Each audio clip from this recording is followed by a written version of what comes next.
question de la sécurisation de ces Jeux constitue un enjeu majeur pour le géant sud-américain en raison de la menace d'attentats. Plus de 80 000 policiers et militaires ont été mobilisés pour protéger personnalités, athlètes et spectateurs, soit le double des effectifs présents lors des JO de Londres en 2012. Fanny Lothaire. Dans l'enceinte du parc olympique, les hommes du BOPE, la police militaire brésilienne, infiltrent l'arène de gymnastique pour une mission de reconnaissance. Leur objectif, neutraliser une prise d'otage et repérer d'éventuels explosifs. Des entraînements essentiels pour ces troupes d'élite plus habituées à lutter contre le crime organisé.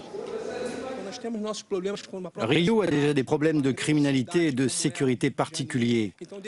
C'est une grande ville. Nous travaillons avec les services secrets de nombreux pays qui réalisent des études de risque. Et l'important, c'est que nous planifions toutes nos opérations et que nous nous entraînions toujours plus pour répondre à n'importe quel type de menace, qu'elle soit criminelle ou terroriste.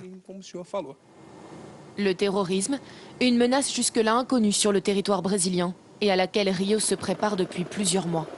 Reconnaissance aérienne des parcs olympiques et au sol, plus de 80 000 policiers et militaires qui viennent tout juste de rentrer en fonction. La semaine dernière pourtant, pour la première fois dans son histoire, la police brésilienne a arrêté une dizaine de terroristes présumés grâce à l'interception de messages sur une application Internet. L'opération Hashtag a été enclenchée avec succès. Le risque d'attentat n'a pas augmenté. Notre territoire n'est pas une zone sensible. Nous en sommes sûrs et les agences internationales le confirment. La probabilité qu'il y ait un attentat sur notre sol est minime. Au lendemain de l'attentat de Nice, une unité d'élite brésilienne s'est rendue en France. À Rio, cela fait plusieurs mois que la police française vient ponctuellement apporter son expérience.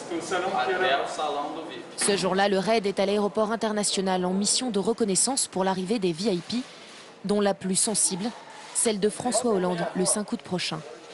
De par l'échange qu'on a eu, on a vraiment constaté qu'ils étaient opérationnels et que le travail allait être bien fait et sur la durée également. Et que pour les JO, ils allaient mettre les moyens pour sécuriser tous les lieux. Pour les aider depuis ce centre de contrôle, des agents surveillent toute la ville grâce à 3000 caméras réparties dans tout Rio avec une attention accrue portée ici au Club France où se retrouveront supporters, sportifs mais aussi officiels français pendant toute la période des Jeux Olympiques.